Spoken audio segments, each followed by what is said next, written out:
Anybody, anywhere,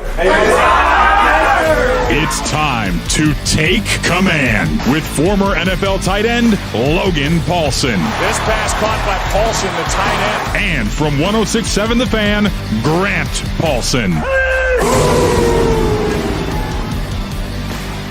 Welcome into Take Command. Hopefully everybody had a wonderful and a Merry Christmas. Everybody's enjoying a happy holiday week and is looking forward and getting ready for the new year. With Logan Paulsen, who was in the NFL for a decade, I'm Grant Paulsen. You can watch the show on the 106.7 The Fan and Team 980 YouTube channels. You can subscribe, rate, and review, and get the audio of this podcast wherever you get any of your pods. Logan, happy holidays, buddy. How are you? Happy holidays to you too. I'm great, man. It's such a fun season, with the kids, and obviously, I know the team's not doing super well, but it was fun to go watch the game the other day and be out amongst the fans, and everyone was super stoked, and just it was kind of a unique way to spend Christmas. You know what I mean? So it was fun. I had a good time, and I'm glad that they put a competitive product out on the field. It was a good time. There were way more people at the game than I thought. I joked during the week that it was going to be a ghost town and no one was going to go. It did seem like a lot of the diehard fans of this team really took it as a challenge. Like, how much do I want to be out there? Or maybe even made it part of the Christmas tradition for this 1 week or something. But they had a nice turnout. The lower bowl was pretty full. There were a ton of Cowboys fans, as there always are. But I thought there was a lot of burgundy and gold in the lost season as well. Yeah, I definitely thought, last week versus Philly, I was like, man, this kind of feels like a Philly game. This one, I felt like it was a little bit more 50-50, maybe 60-40 in favor of Washington, which was awesome. And, we do the pregame show, we do the postgame show, and there was a ton of people there, bringing their kids. This is my first NFL football game, sign this stuff. And I don't know, it was a much better environment than I was anticipating. And I think the crowd was pretty good in terms of sound and kind of environment. So, it was awesome that people chose to spend their Christmas that way and, bring the kids out, bring the family out. And, there are people coming from all over the place. There's people coming from Florida, come up from here, so it was a ton of fun. That's amazing for the kids that are going to game one with dad or with the family. Yeah. I think that there's something really romantic about the holidays and football in that way. And you just said it. We'll get into our normal, regularly scheduled pod here. I want to start with our offensive breakdown this segment. We can get to the defense next segment. But before we even do that, they were competitive. I didn't know what to expect in terms of product. This game's about human beings. These guys have families in town. They're thinking about the holidays and their kids as well. And then you're going to play this fairly meaningless game. Now, you can make the case for the Cowboys as well, who have been eliminated. But they were down 21-3 after the 86-yard touchdown to Cavante Turpin, which was the third longest touchdown catch of the NFL season given up by anybody. And you thought, oh, no, this is about to be really ugly. Bill rips off a 10-yard touchdown. He would later rip off a 72-yard touchdown. We'll break him down. But they got right back into this game, and throughout, ended up being a one-possession kind of back-and-forth game. They finished 33-23. I thought that was admirable, to be honest. I normally don't do the points in a loss or moral victory Monday thing, but it's not that common with a team with a 4-11 or 4-10 record or whatever, and in this case 4-11, to be down by 18 on a holiday and to come back the way they did said something, I thought. Yeah, I think it just speaks to kind of the vibe change since Stan's taken over a defensive coordinator. They've been in competitive football games. They've played hard. Obviously, there's the Minnesota game, which is the outlier, but I think this is what, if I own the team, and I don't have enough money, obviously, but if I own the team, this is the kind of, in a season that's been so affected by injury. In this game, it gets worse. Obviously, there's more injuries we got to talk about, but again, to see them play this competitive against a rival, against a team that blew them out earlier in the season at home on Christmas Day, to kind of, there's no quitting that dog. And there's a lot of reasons why I think fans should be frustrated, but I also think there's a lot of reasons coming out of this game why fans should be optimistic just from a purely X's and O football standpoint. So again, it's not perfect by any stretch of the imagination, but I think you bring up a great point. They had every reason to be like, man, 21-3 is a tough one in a game that means nothing. And I've been a part of teams that have done that, right? You're just kind of like, hey, man, not our day today. Let's get ready for Cabo, 1, 2, 3, Cabo on 3, 1, 2, 3, Cabo. Let's get the heck out of here, right? So And again, they didn't do that. And so I have a lot of respect for the guys on the roster, the coaches. And again, like I know they make a lot of money and I know all these different things, but these games are really, really hard, really, really hard to lock in for. And they're really, really hard when they're not going well. And so for those guys to kind of have the competitive pride to say, hey, man, this isn't who we want to be. This is not how we want to be represented. I thought was pretty cool. Yeah, and I think we can sit here and say that in good faith today, and I think it'll be met decently by people in a 4-12 season. Like nobody's trying to pull the wool over anybody's eyes on what this year has been. This has been disastrous. I mean, they were 12-5 a year ago. They may end up 4-13, this year, and that's a really, really bad thing. Having said that, if they played with this kind of effort when they got down big, and if they put in the game that they did this week, the record would not have been that way. And I think most people listening to this probably understand that. All right, so let's get to the offensive breakdown then. I wanted to actually start with Cliff Kingsbury because I wanted to give him some flowers, actually. They only ran 41 plays.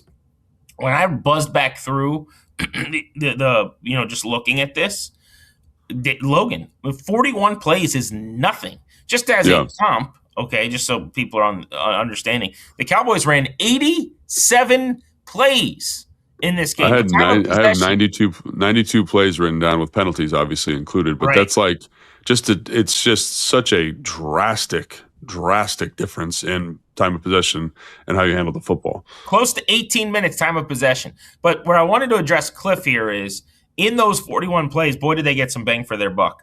About 8 yards per play.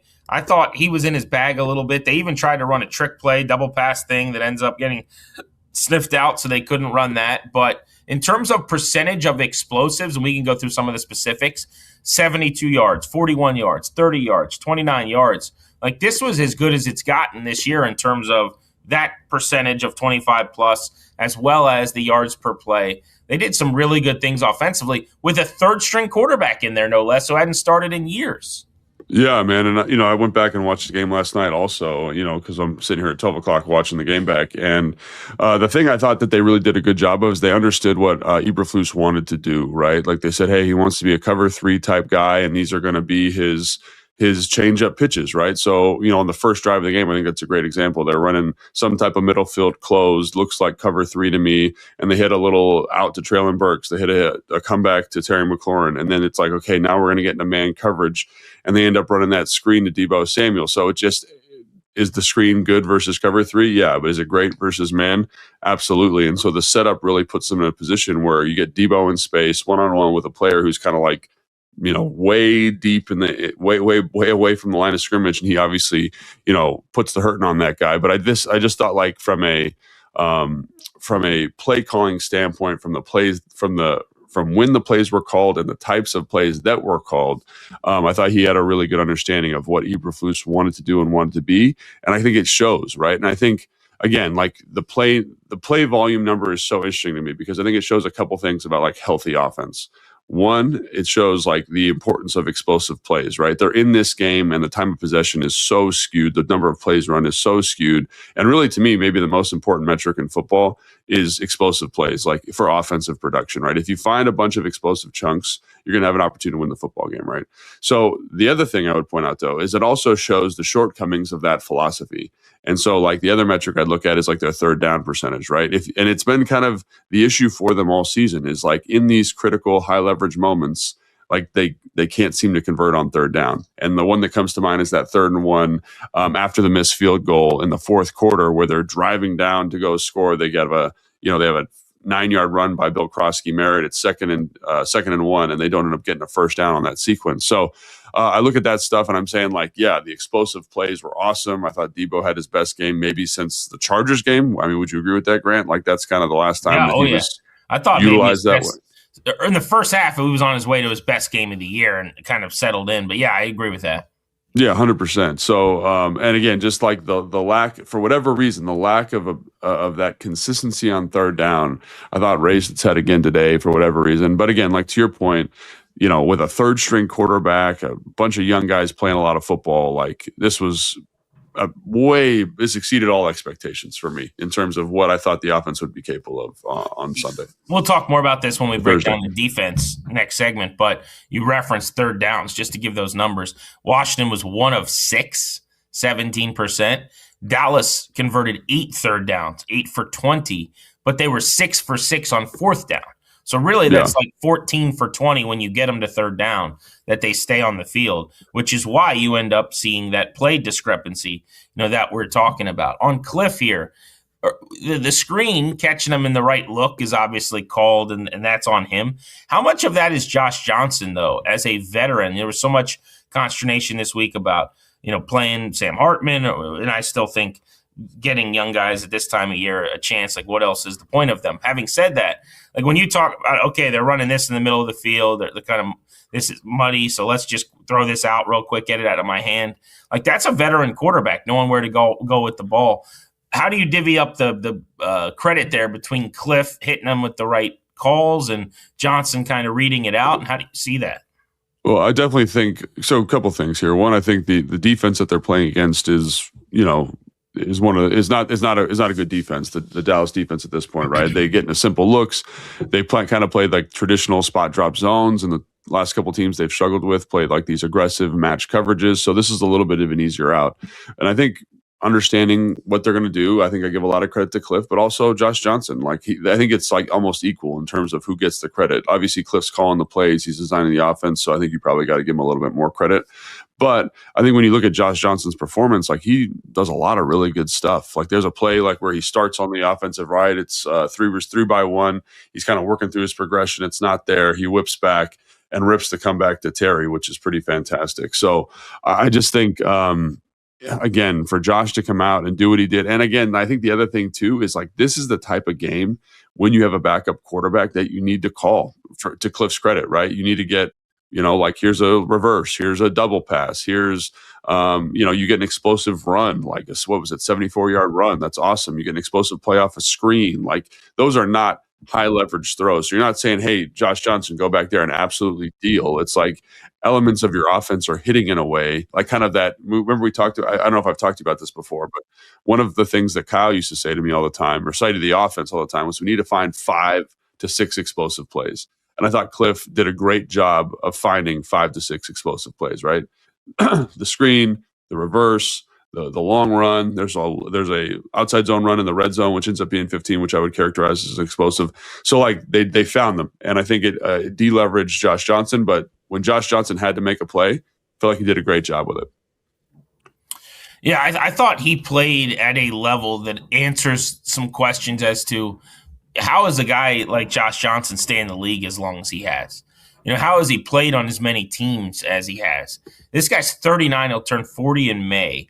He's been with Tampa, Cleveland, Cincy, Washington multiple times, the Jets, the Ravens, the 49ers, just to name it. Those are just the teams where he's gotten on the field. He's also been in the AFL and the UFL and the XFL and the everything FL. And here he is, like, generally getting these chances. You feel bad for him. Like at the very end of these lost seasons, I think the teams are 1-9 in the games he starts or whatever, because it's like this, right? You're like, all right, it's Josh's turn. But he's a survivor, man. And I thought he was immensely sharp. I thought he was accurate. The play you referenced, I think that's the thing. Yeah, the accuracy. I love that the comeback to Terry, because they showed this replay from behind, almost like an all-22 look, but it was like from behind the quarterback in the end zone. And you could see him like process it so quickly. Like there's been this big debate in football. Cousins did this like multi-minute thing. I think I sent it to you about how he reads things out. But you could see Josh process like going like 1, 2, 3. And it was like as quickly as you could look across a formation, and then he's putting a ball right on the chest of Terry McLaurin. Like that's big league stuff for a third quarterback. Hartman's just not able to do that. And I don't want to keep harping on that. But my point is, like, this guy looked like an NFL quarterback. And whenever he's gotten chances in his career, this is mostly what it's looked like. No, dude, I think that's right. I think that's the thing. It's like, because there are times, I think like last week, we saw him struggle a little bit versus Philadelphia. And this week, with a full week of practice, having an opportunity to take all the reps. He just looked like a guy that belonged. And if you're the third guy on a team and you come out and you look that way, like, that is a win, bro. That is a win 100 out of 100 times. And so the other thing that stood out to me is, like you mentioned, like, it was like one of the first plays of the game. Like, they're trying to hit like a kind of a, what I'd say, like a bench route, like a big out route to Terry, and it's not there. And he just immediately kind of snaps his shoulders back and throws a dig to Debo for another explosive off a play action pass setup. And so, again, like, were there a ton of like these, oh my gosh, like, this is really, high level, impossible throw? No. But when he had to do it, I think he was able to do it. And that's the cool thing. And in a weird way, it kind of reminded me of some of Jaden Daniels' performances last year, where it's like, I'm just taking what the defense is giving me, and then here are 4 opportunities in a game where I have to do something that is exceptional. And I think that's exactly what he did. And so, again, testament to Cliff, testament to Josh. And again, for him to look this way, I think, again, I go back to Cliff and understanding what the player knows and what the player understands and really getting him ready to go. Because I've seen Josh over the course of his career, which is a career that is fantastic and super impressive in its own way, struggle in games where he's had to come in. And here I just felt like he was really prepared. He knew exactly what the Dallas Cowboys were going to do on Christmas Day and executed at a really high level. Yeah, if that exact performance was Jaden, we're not sitting here raving about it.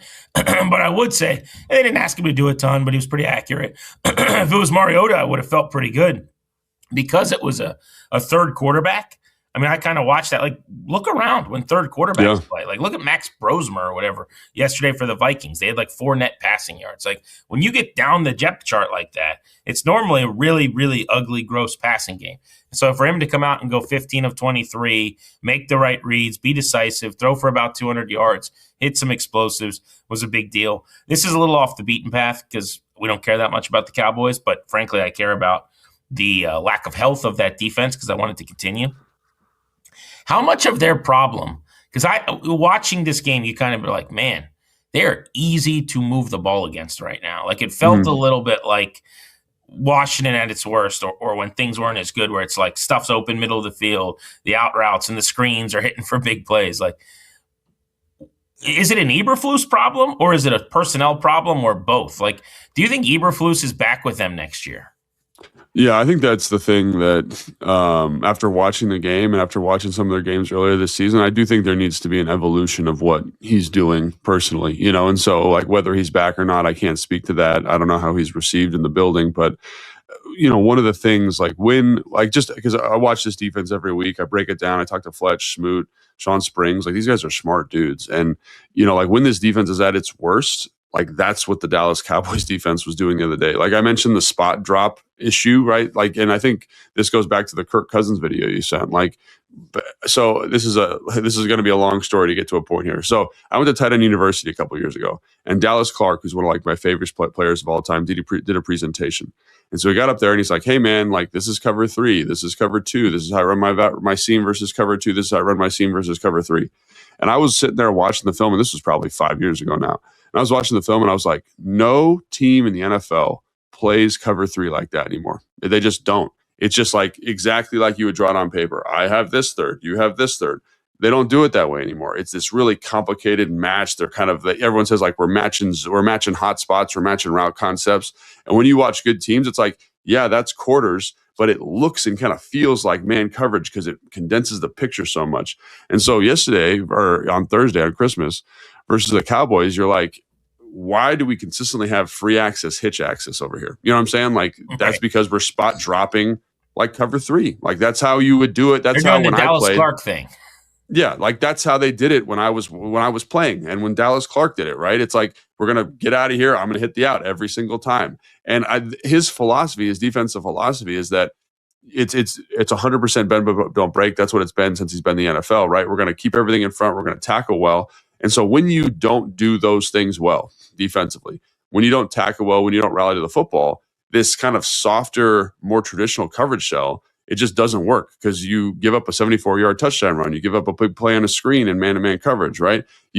All of these things kind of stack on top of itself, and it's not good ball. And so I think that's what I'd say is, like, I think he needs to either kind of go back to the drawing board and kind of change and make the defense a little bit more aggressive from a coverage standpoint, or you say to yourself, like, we got to get back to the fundamentals that make this defense work, which is tackling well in space, understanding kind of the limitations of the defense, where teams are going to try to attack us. And again, it's his first year there, so there are kind of pitfalls to installing a defense like that. But I think that's what I'd say is like it is a very traditional defense in that way. Grant Paulsen, Logan Paulsen, take command. All right, we're not done with the offense. I still got some things I want to get to, including Bill hitting a home run. So we'll do that as soon as we return on Take Command.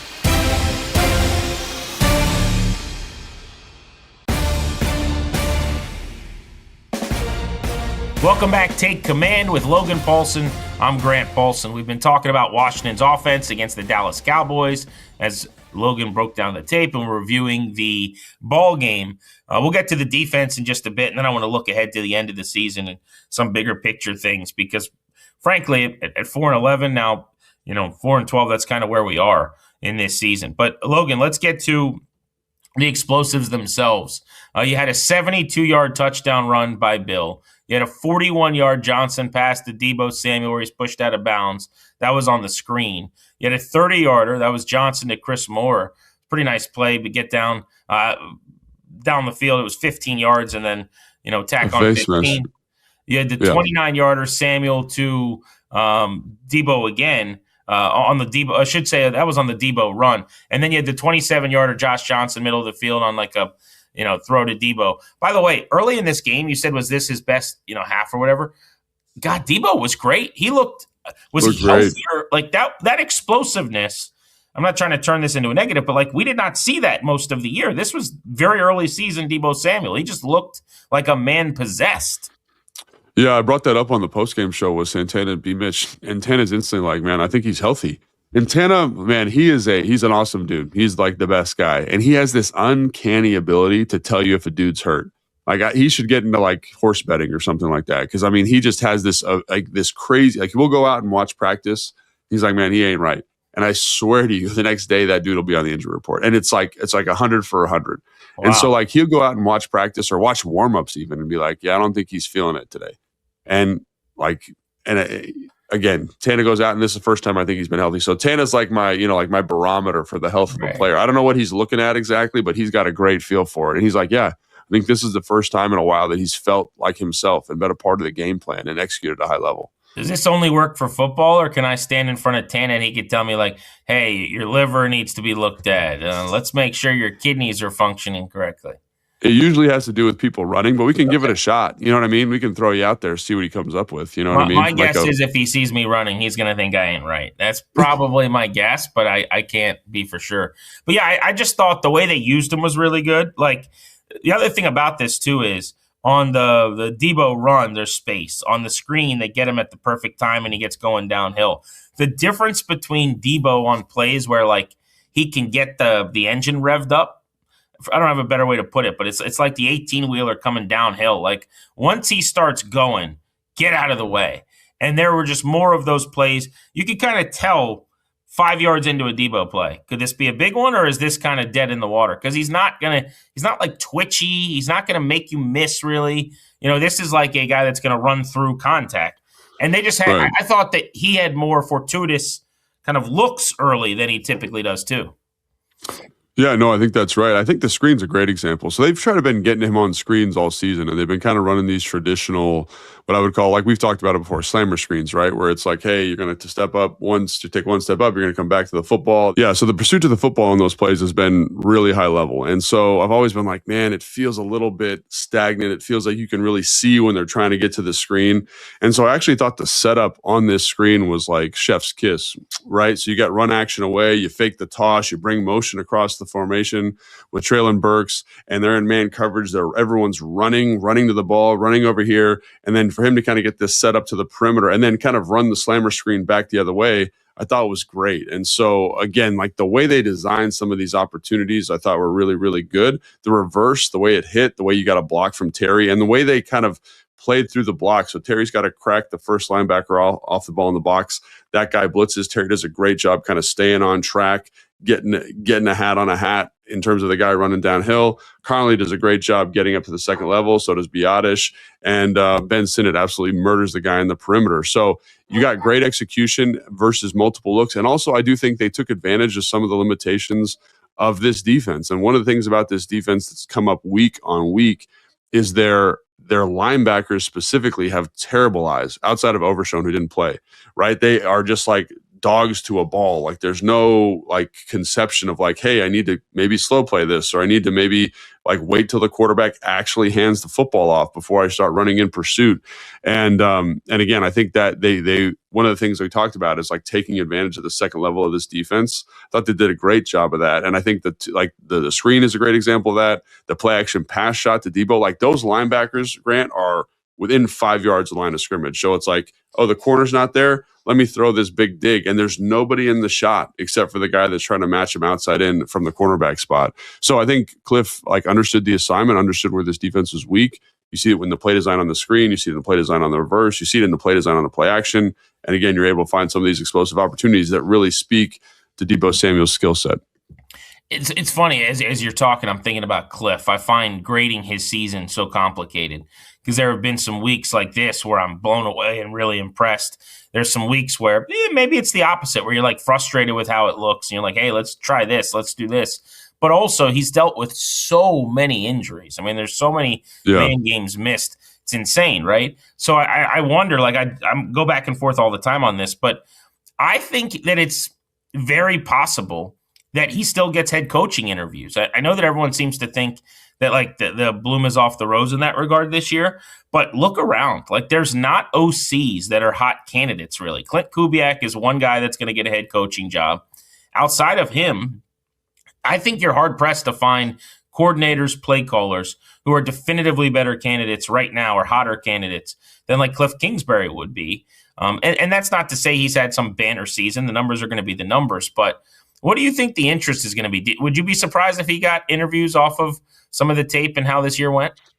No, and it's for the reason you just said, like the fact that like right now in the coaching cycle, obviously the Athletic puts out like a hot coaching candidate list every single year, and all those guys are defensive coordinators, right? And it makes sense because like right now defense is kind of making a pushback. There's been a little bit of an offensive drain brain, like all those guys are moving into head coaching roles.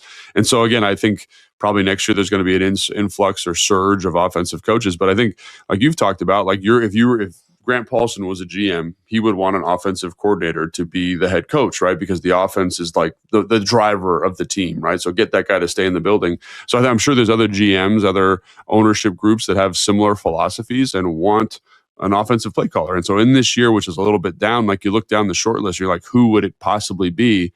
And I don't know if there's anybody else outside of Clint Kubiak, obviously, and Cliff are guys that are going to get opportunities in maybe years where if the class was a little bit, it kind of reminds me of draft classes, right? You're like, this guy is not really like a first round player necessarily, but someone's got to get drafted in the first round. So it might as well be this guy. And I think Cliff has handled a lot of adversity this season, right? He's handled a lot of injury, a lot of, adversity at the quarterback spot. He's had like the receiver thing, like in it, like the losing Austin Eckler, like there's a ton of adversity here. So I think if I'm a GM, I look at, I say last year was one of the best offensive performances I've ever seen by a rookie. This year, he kind of was the mad scientist in terms of piecing things together. I think there's definitely an argument to making sure that he's the guy that stays, that is the forefront leader of our organization. And again, like when you meet Cliff, the charisma is undeniable. And I think that's another part of being a head coach that people often sleep on, right? Is they say, oh, like this guy's really, really smart, but also like, how is he with people? And my experience is Cliff is excellent in that regard. So I just look at all those things and say like, why not? And so in a down year for offensive coaches, I think he definitely would, I definitely would give him a look and see definitely an interview. And that doesn't mean I'm going to hire him, but I definitely give him an interview and see like how that opportunity looks for him and for my organization. Yeah. And I think people that listen to the pod all the time, know that like I have some frustrations with like how the offense operates in terms of that, like structure. But here's the thing, like he's really good and he does his thing his way. And it's a season, I think, when you look from a 10,000 foot view, that's going to look a whole lot better than when you're just kind of staring at it up close, right. From 2 inches away at the art museum too. Like you said, there's context to this where you got a third string quarterback out there and a bunch of dudes missing, and you're going up and down the field at 8 yards per play yesterday. Like, you know what a lot of offenses look like yesterday when that's happened? You know, it's 196 yards and 4.1 per play. Like, he was able to make some filet mignon out of some hamburger helper here. The other thing real quick on Cliff, and we're off the beaten path, but I did want to bring this up because I realize I haven't mentioned this. It's something I've thought for a while. I think he's going to be a way better head coach the second time, having been around Dan Quinn. And what I mean by that is, like, if you think about it, so Cliff got his head coaching job in Arizona, having never been really like a coach or a coordinator in an NFL building, which is not to say that you can't get some of this in college. But he was like quality control at Houston, where he became a quarterback's coach and the co-OC, and then he became the OC at Texas A&M before the head coach at Texas Tech. But in an NFL building with a guy leading, grown men like Dan Quinn does, which is, I think, his greatest strength, like that ability to just kind of turn the hat backwards and give the speech and do the awesome stuff in the room.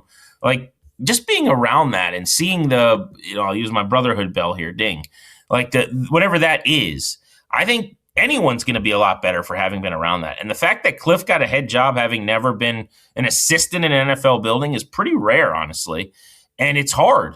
And I just wonder how much better he's going to be. I've heard him talk about this a little bit, but I just think he's going to be a way better head coach the second time around. Yeah, and the story that comes to mind is when I played in San Francisco in 2017 with Kyle, and he was talking kind of to the group, and I just kind of was like, "Hey, man, like, what informed this decision?" He was like, "No hesitation, Dan Quinn, right? Like, my time with Dan Quinn changed my perspective on how a locker room should run." And, no one's going to work harder than Kyle. No one's going to make the team work harder than Kyle. But I think the other thing he said to me is, like, Dan showed me the importance of making sure that it's fun, right? Like, when we got to grind, but like, it can be fun to be in the building and encourage guys to be around and encouraging like each other to support each other. And again, like, I really like had a awesome time with Mike when I was here. Like, Mike is like, all-time great in Logan Paulsen's book because he gave me the shot. But to see like how that environment, which was very player friendly, kind of changed to even when Kyle took over in 2017 in San Francisco, it was really cool to see, right? It was kind of the same thing, but they'd kind of like when you're with an offense and it kind of evolves a little bit over the course of time because you're impacted by all these other people.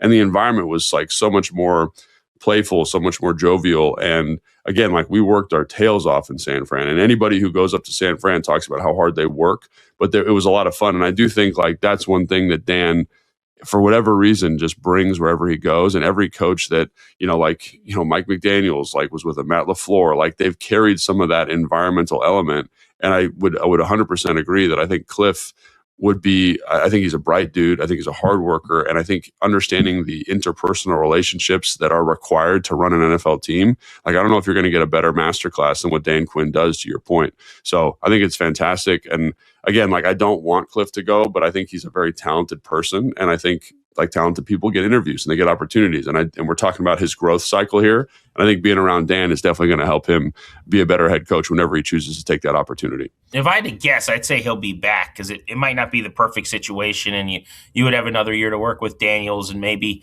thinking with an offseason ahead, you have a big year of offense, you'd be in a good spot again next year. But I just think this idea that he's not going to get an interview, which is somehow kind of trickling all over the place, I'm like, I'm not so sure about that. I don't think this year has been the net negative that everybody kind of assumes for his coaching resume. Getting back into the game against the Cowboys, something I wanted to hit on and jotted down here. I mean, we got the Bill home run that we knew he had the ability to rip off. Like, this was a club that's been in that bag. It's my biggest argument for more touches for him and why I love him. I think there was a time on the pod where I said something that aged very poorly, where I was like, I have not felt this good about a running back with the ball in his hands here since Clinton Portis. And yesterday, with Clinton Portis on the broadcast for some reason on Netflix, in that moment on Zoom, and I love CP, like they're interviewing him in the middle of this game. He's sitting there in like Miami on his back deck. Bill rips off a 72-yard touchdown, reminiscent of the 64-yarder for Portis against the Bucs on his first ever carry in Washington that brought a young me to my feet. But 11 for 105, a 9.5 average, 2 touchdowns, and another really nice touchdown run in this game where Bill made a nice cut, made a guy miss, and rips off a 10-yard touchdown. This was the guy we fell in love with in training camp, Logan. Yeah, and again, like it's like the talent he has is undeniable, right? Like, I mean, I think you saw it from day one at training camp. I mean, you saw it from him at college, like watching the old New Mexico stuff, watching the one game that he played at the at Arizona, and watching and obviously getting the reports from the Shrine Bowl. Like he's a special talent. And I do think like there are some, even with special talents, there are some growing pains associated with being a rookie in the NFL. And I think we got to see and experience some of that. There was some protection stuff. There's some, not being patient on runs. And again, like that's all part of the growing pains of becoming an NFL starter. But it was awesome to see that little outside zone hit. And, I knew he was fast, Grant, like obviously very explosive. Like when you look at his acceleration, deceleration numbers, like they're top shelf, like 1% of very freaky athletes in the NFL. But I wasn't sure about his long speed. And again, he ran a 4.5, which isn't slow, but it's not blazing fast. And he kind of walked off on a very fast secondary for the Dallas Cowboys. And so to me, I was like, that's even more impressive than, what I was anticipating from him. And again, like no run can be talked about without talking about the blocking surface, right? You get a great job by Wiley reaching the 3 technique. Biotish climbs to the second level. Connerly to the second level. Bates does just enough on the crash 9 to kind of create a little bit of width.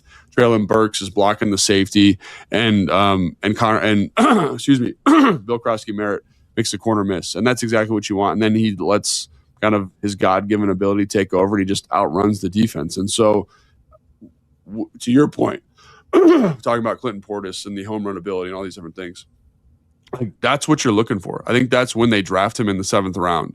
Like that's what they're betting on, that upside play of his athleticism and what that brings to the offense. And one of the things we talked about in the offseason with building an offense is finding more explosive opportunities. And you will not find a bigger Chris Rodriguez supporter than me. Like I love the way he runs. I love his approach. I love his story. Like I put on C-Rod pajamas when I go to bed at night, right? But there's something about having a back that can hit a home run like that changes the dynamic of your offense. So on these, what do you have, 11 carries? Like having that kind of, the opportunity to hit blackjack at some point where he says, oh, we got a crease, I'm going to hit a home run here. Like that is something that is very, very valuable to an offense that is hunting for explosive plays. So I look at a building block moving forward. I say, man, Bill Krosky-Merritt is at 100% because of this ability to kind of take it to the house and make this offense that much more dynamic. So for me, this is kind of how I'm going to make this make sense. He gets through the line of scrimmage and into the second level, and he's got a full head of steam, and you're going, oh, he got one. Like, finally, Bill ripped off an explosive. But even in that moment, I don't think there's any chance he's going to score. I mean, 72 yards, I'm thinking top of my head, Adrian Peterson had a 90-yard touchdown run here. Going back to like almost a decade ago now. And that was on a little bit of a broken play where, they had everybody at the line of scrimmage. He breaks through his speed and no one's catching him. I could think of the Robert Griffin touchdown run, I think was 76 yards against the Vikings, which you were on the field for. That's a near 80-yard play. But, 72 in the run game doesn't happen. And from a running back, on a play like that where it's not like a busted like thing at the line of scrimmage or like you run into a wall, nobody tackles you, and you come out like Jeremy McNichols did for that 60-yarder or whatever. So I'm so trained to he's going to get caught or he's going to get angled out because they just haven't had anyone on this team literally in forever who could score on that play. And he keeps running and he keeps running. And I'm like, oh, my God, it's going to happen. It just felt like he did the impossible because they have not had someone who could hit the ball over the fence. And this is the argument for Bill to me is that he can hit the home run. I love Chris Rodriguez, battering ram. There's a role for him. But the Bill ceiling is so much higher because of that play. No, I think that's 100% right. And again, that's something to be optimistic about. And like, can he get more involved in the pass game? We've seen what he can do touching the football against like the Chargers on those screens, right. Some of those perimeter runs. It's like, he's very talented. It's just about the consistency with him. And again, like that's not to say he's been, messing around or goofing off. Like there is a learning curve when it comes to the NFL in terms of what an NFL run is, and I think like when you get the taste of an explosive, it's like, oh man, I want to do that all the time. But good NFL runners are okay just hitting singles. They hit singles until they get their perfect pitch. and they knocked that thing out of the park. And I think like that's hopefully what we're seeing from him now. And this, people talk about these games being meaningless. Like I think for the team, maybe for the record, for the playoffs, like maybe meaningless is an appropriate way to describe it. But for this player, these reps are extremely important. Like I look at him, I look at guys like Ben Sinnott, I look at guys like Brandon Coleman. I say, man, like they are getting better before our eyes. Like they're developing so much each week because of this experience. And so to see a guy like Bill Krosky-Merritt, and again, like the blocking surface here is fantastic. Let me just reiterate, like it is really, really good. But when it's really, really good, like think about any Jahmyr Gibbs run you've seen this year that's over 50 yards. Like the blocking surface is excellent. It's when you get that perfect blocking surface, do you have a back or a player that can make you right? It's the same thing that happened on the Deebo Samuel reverse. Like there's a bunch of people you can have run reverse, right? But when you get that perfectly blocked structure and you get Deebo one-on-one with the safety, do you have a person on your roster that's capable of making that guy miss? Obviously, Deebo did it. And obviously, Bill Krosky-Merritt has the explosive juice to take that thing. What is it, 74 yards, you say? 72. Like 72 for a touchdown. That's the thing. Like, I'm not trying to knock him, but like, and I have to look at the actual play for the number. But like with B-Rob, you get that perfect surface, and it's like a 29-yard gain or whatever. You know what I'm saying? Which is great. Which is fine. Which is awesome. It's a win. Like, everybody won. But this is the next level of that where you kind of take the lid off, and now you've got the ability to go score from 70. And it's just you've got added range. You can hit the three from the NBA range. You can step back toward the timeline, Steph Curry. It reminds me of the run that C-Rod had against Atlanta, which is that counter, right? It's I think it was like in the first quarter, they're running counter. Yep. And C-Rod does a great job, man. He breaks the tackle, hits that thing. 40-yard play. But in the open space, like I think Bill might take that to the house. And that's just the difference, right? It's just like they're both good runners. And I think like David Montgomery and Jahmyr Gibbs, like they're both good runners. They both bring different elements of what it means to be a running back. But I can't tell you, like when I'm watching Jahmyr Gibbs versus Tampa Bay and they get that duo blocked up perfectly and there's a little bit of crease and he's one-on-one with the safety, I'm like, that's 6, man. And they're 75 yards away from the end zone. And so having a dude like that, and again, I'm not comparing him to Jahmyr Gibbs because Jahmyr Gibbs is the pinnacle of this archetype. But I mean, this dude I think has that ability, and it's cool to see. And it's going to be cool to see him continue to develop. And he got a lot of that work because Chris Rodriguez was sick and unavailable. I feel for him because 2 of the last 3 weeks in some pretty ideal situations, honestly, in terms of the Giants and the Cowboys, the matchups, he hasn't been able to go. But you got to be on the field to be getting the work. Like you're talking about him getting better, Ben Sinnott getting better. I got what I wanted with Ben Sinnott. 4 targets, 3 catches, almost 40 yards. It finally happened. But like you got to give these guys the opportunity. We'll get to Sinnott in a second. One more on the running backs thing. Where are you at going into next year on that room? And I'll preface it with this. I was asked this on the Sports Junkies on 106.7 The Fan this morning on a hit I was doing. They're like, how big of a priority do you make running back? And this is one of the few areas on the team, and it's almost by default because I think they need so many other things. Yeah. Where I actually feel okay. Now, I think you probably, like McNichols has had a really good year. Could you bring him back at almost 30 on a 1-year deal? Sure. Have him compete in camp, whatever. I think ideally for me, I'm always looking to get faster everywhere. There's no doubt about that. But I would like an Eckler type player brought in to be their third down pass catcher. And maybe like Eckler last year, if that guy's super effective, he gets first and second down work as well, maybe bites into the work share a little bit. But I would have it no problem if the first and second down plan is Bill and Rodriguez again. Like, I don't think that's cost them. I think both of those guys could get a little better, and especially Bill. I think they're plenty good enough there that if they had a McNichols replacement with a little more ceiling, especially, that would be kind of the movement in the room that I would need to feel good. There's just so many other things to get done. Where are you at on that? Do you disagree? No, I think you're probably pretty close to being right there. My philosophy though is like with a room like that, if you can find a guy at the right price that does something for you, like definitely bring him in. And so again, like, is that my number one priority this offseason is finding another back for the running back room? No, but if I'm Adam Peters, like I'm kicking the tires on some guys, maybe some older not older veterans, but kind of middle of the road veterans, year 4 or 5 guys that have played a little bit in the league, that have a skill set that I like bring them in, man. It's a 90-man roster. Like, it's basically a long tryout for this offseason, OTAs, minicamp, training camp. Let's get another body in here. And so I'm not saying draft the running back from Notre Dame in the first round at 6 or wherever they're picking. I'm not saying that because I think that would be a gross misallocation of resources. But in free agency, there's going to be a guy bumping up and down on a practice squad somewhere. Like, think about McNichols. Like, think about that fine for this team. Like, there's another body out there. Let's make sure we bring someone in and make sure that it's a competitive environment. I will say that's an important part of team building also, is just making sure that nobody is kind of resting on their laurels. Let's always make sure it's competitive. Let's push guys to get better. And so that's kind of how I'd handle the running back room. All right, real quick, Ben Sinnott. I've been asking for a handful of targets and a few catches, and we got 4 targets, 3 catches, 39 yards. What'd you think? What'd you see? Yeah, and again, they're not like crazy targets. It's basically like he's running a bunch of stick, or what I would call Patriot concept, right? Where you get a 5-yard out, box fade, and then a hitch on the outside, and they're running Tampa 2 in a 2-minute situation, so that's where the ball should go.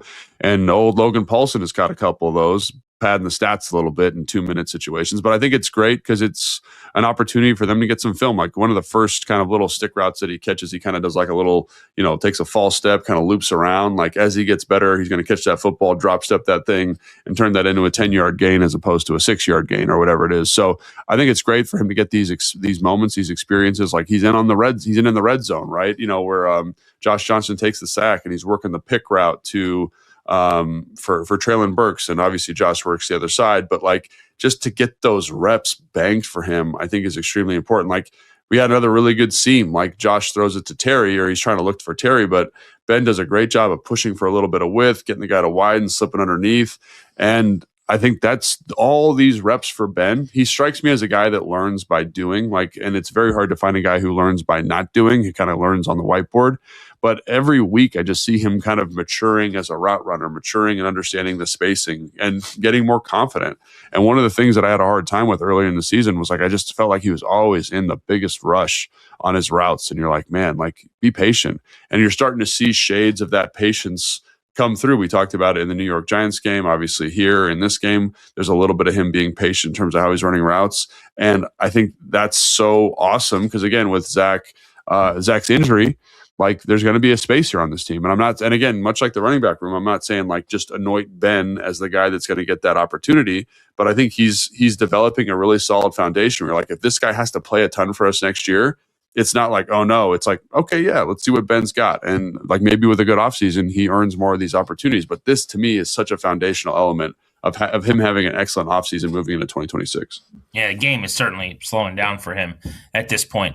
All right, we're going to get to the defensive side of the ball, and we're doing kind of mixing in some offseason discussion as well, as we should be, frankly, in week 17 of this 18-week slate. Hopefully everybody had a Merry Christmas. It's Take Command. We'll wrap things up next.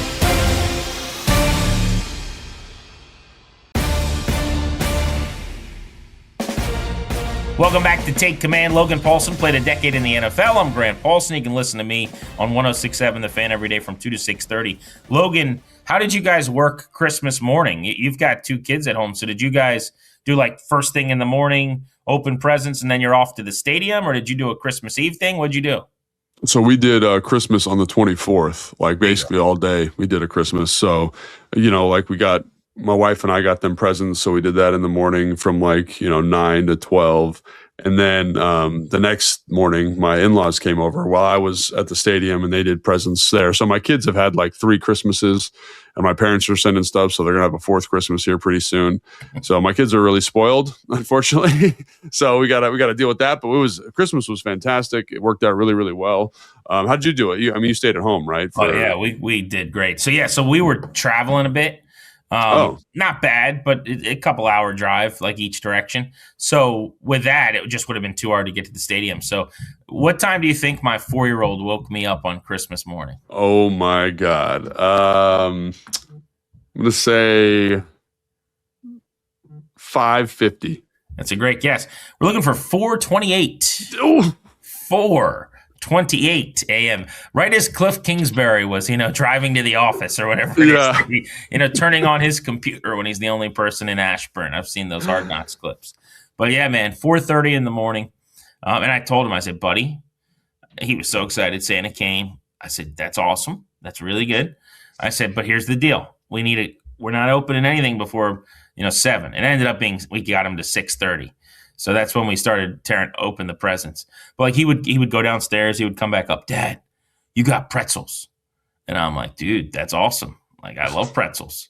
And then yeah. You know what I don't love is you telling me about it at 4:30 in the morning. Sitting on me, like knee right in the, like on my bed, and then he's like, Dad. I'm like, yeah, bud.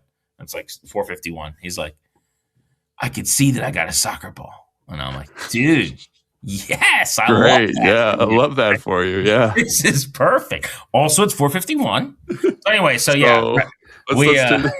we crushed it. Overall, the kids, Santa took care of the kids, but yeah. So then we went to the her aunt and uncle's house. We do this huge themed Christmas every year. This year was Circus Christmas. Okay. Dude, you've got to look at my Instagram to see how wild this was. Okay, all right, I'll do that when we get off. Yeah. Hall of Fame, unbelievable. So her aunt puts, I'm not joking, months of decoration and work into this. It's like whatever you're expecting to see when you fire up my Instagram. It's gonna be bigger than that, just so you know. So like we've done all kinds of themes, Grinch and woodlands and ski lodge, but this year was Circus Christmas, so the kids love that. But yeah, so it's been good, man. Enjoyed ourselves. Let's get into the Commanders' defense, though, before we say goodbye for Week 17 and a game breakdown. Where do you want to start? Look, early on, it was a real problem. What adjustments were made maybe after they gave up the 21 midway through the second? They'd given up the 86-yard touchdown, which I want to go through that play in a moment. They gave up the two long drives, 78 yards where Ferguson catches the 6-yarder, and then about 70 yards where Williams, who got hurt. Incidentally, both those guys left the game with injuries and didn't come back. The early touchdown scores, which helped the cause, I guess. But they were down 21-3. Did you see any schematic adjustment after that to clean things up? Not really. What I will say is this is going to sound crazy because I gave up 30 points, but I actually thought the defense did a really good job on first and second down. I think the run fits are better. The coverage principles are better. And I think the thing that really jumps to the forefront in terms of like what the issue was is just third down and fourth down efficiency in this game is really what it comes down to. And I think if you want to kind of tack something onto that, it's second and long defending the runs. And so like I look at some of the stuff they're doing like with the nickel, like are they putting him in the best position to be successful to stop the run?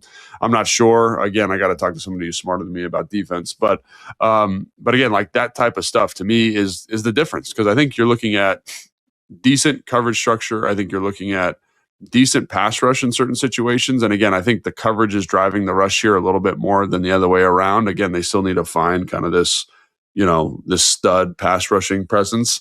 But I think on first and second down, they were much more efficient than they've been. I think, again, like the coverage stuff was really impressive to me. Chris Jones with a couple PBUs, like in tight man coverage, like not man coverage, but like, for example, Jonathan there's that Jones, one. Yeah, early Jonathan on. Jones. Sorry. He had 3 passes defended all year, and then he was in phase like between the receiver and the ball twice in the first couple of drives. It was harder. I will say, it's funny to say this because the Cowboys moved it up and down the field and had 21 points. But I was saying this watching with a few people gathered around at Christmas. I was like, this is the hardest it's been to complete passes against them.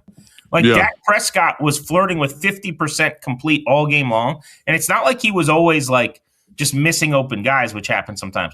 Like they were actually breaking up some passes and in areas where he's got to throw it to small windows. Now, when they gave things up, they gave it up loud. And again, 6 for 6 on fourth down is going to do that. But if you get to 20 third downs, it means you're doing something right on first and second down.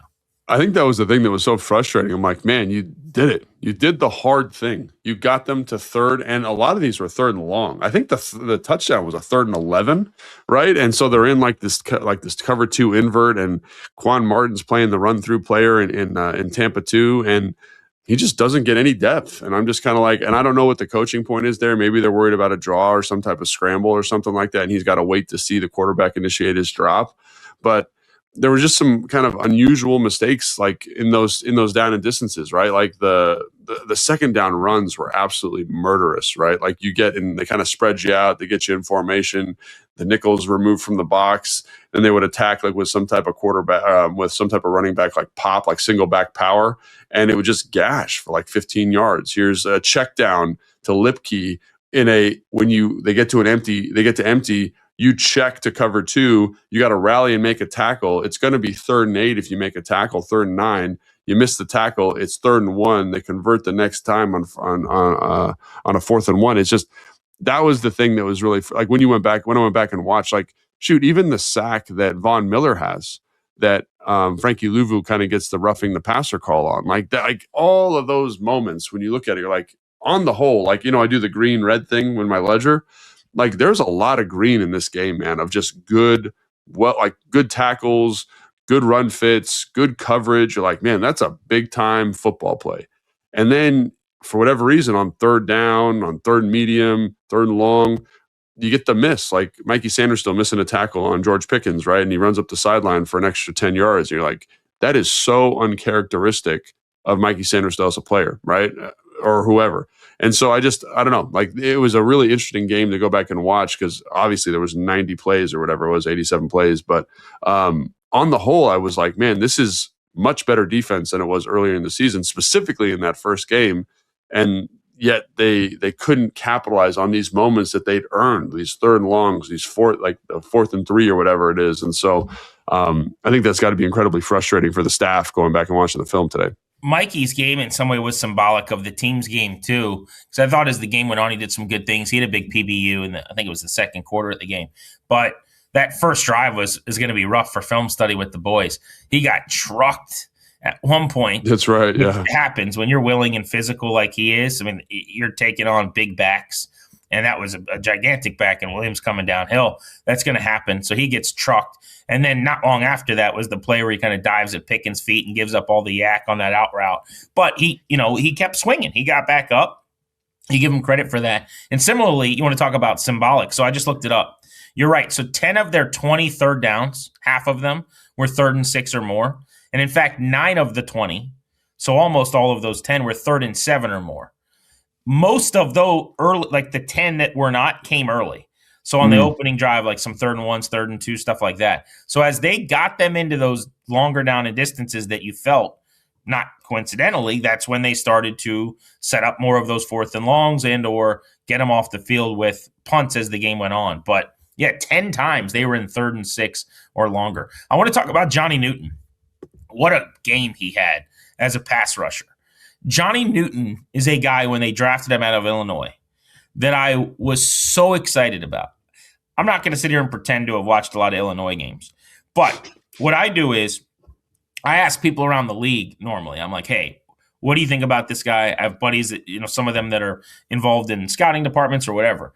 And everyone that I talked to, a handful of people said, dude, what a pick. Like, we had this guy in the first round, or we thought this guy was going to be a beast or whatever. They're like, go back and watch him. And then you watch his sizzle reel. I've been so wrong on him, so loud wrong, but I just loved him as a pass rusher. Pocket pushing, up the field, a guy that could be an impact player.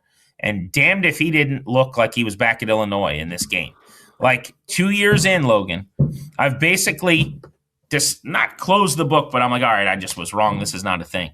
And this is the scary thing about December football. You got to tell me how to evaluate it or what I saw here. But now I'm all the way back in where I'm like, I knew it.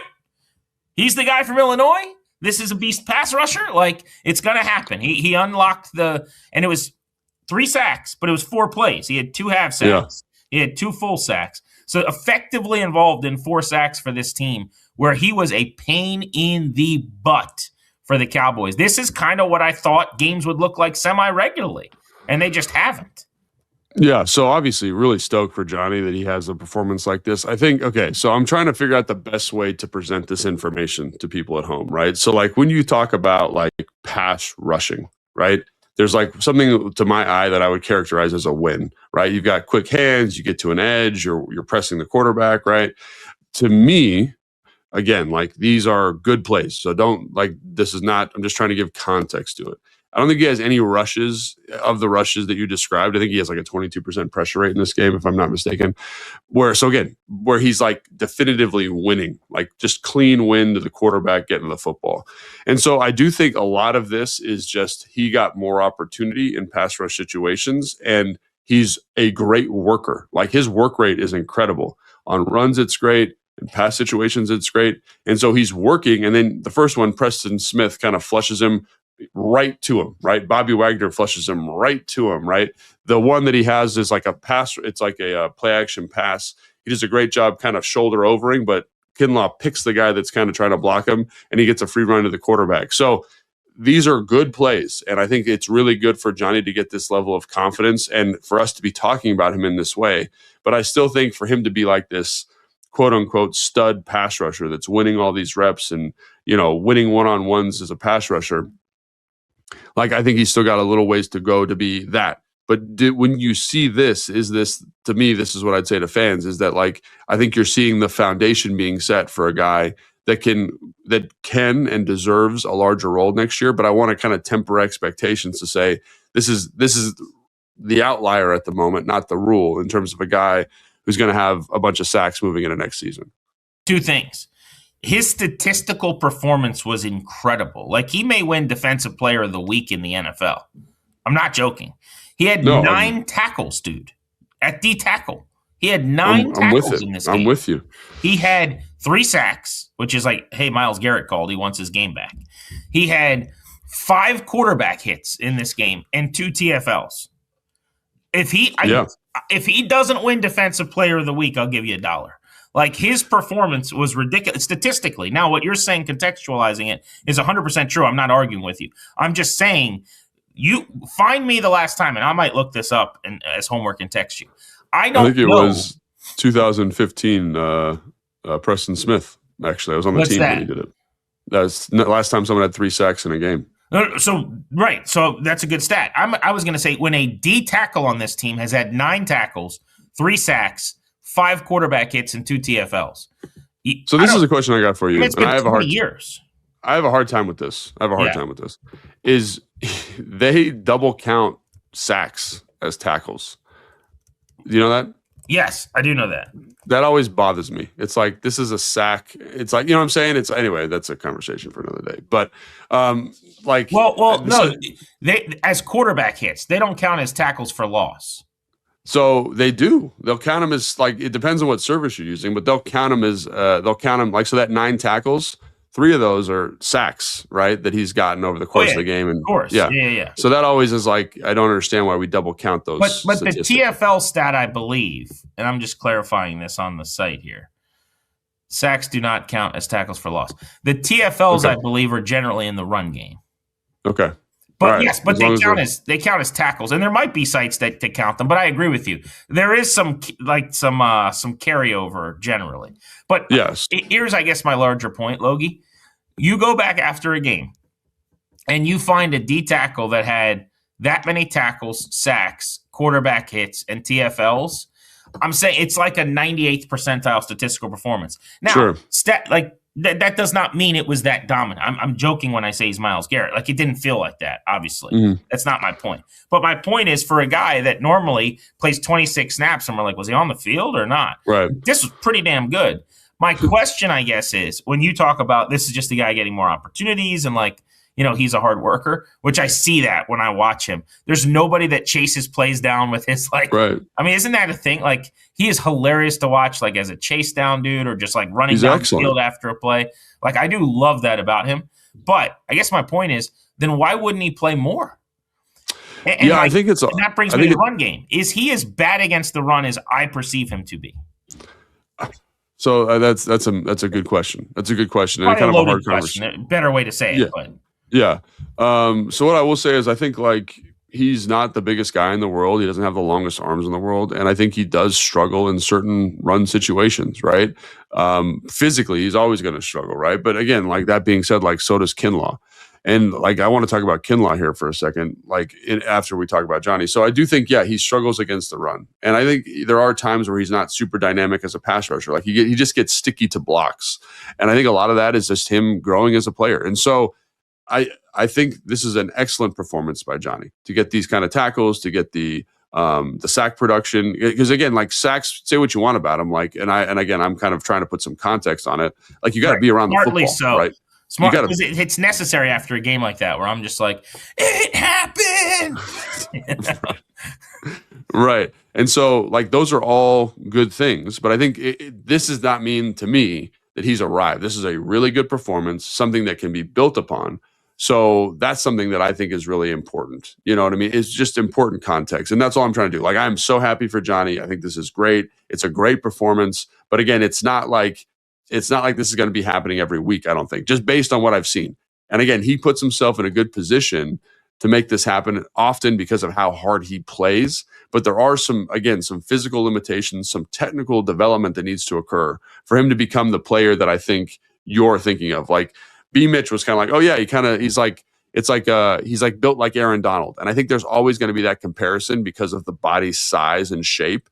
But the thing about those really technical undersized interior pass rushers is they are excellent with hand placement, and they have usually above average length, which Johnny doesn't have. So he's going to have to find other tools and other mechanisms of contending with some of those limitations to be a really, really productive player. So you mentioned the run game.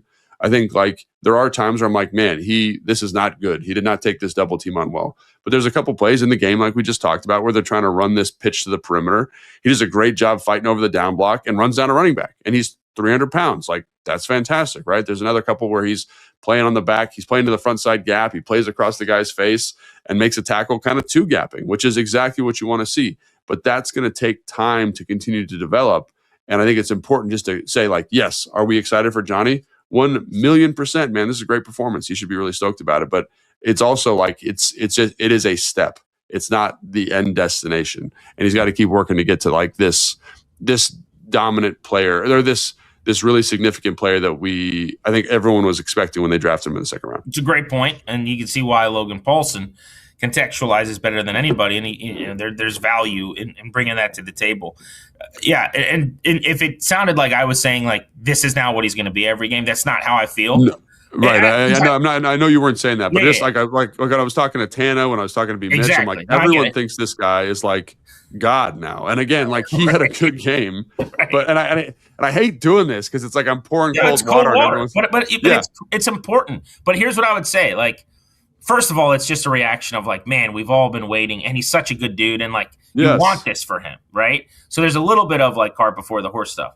But I think you would say the same. But like, I don't view football as that linear anyway, where like you do this and now it's what you are. Like, it's just nice to see it. I will say there's this thing I reference on the show sometimes too, where like in baseball, scouts talk about just needing to see that ceiling ability and then they can close their books and go home. But I don't even view this game as that per se, where I'm like, okay, now I've seen it. I know it's in there, because I don't even think it was like overly dominant in that way. Like, I don't think he, to your point on like winning or just bullying guys or like doing crazy things with moves, I think it was like a game where a lot of dots got connected, like the stars aligned a little bit, but it was healthy. It was a good step and it felt good.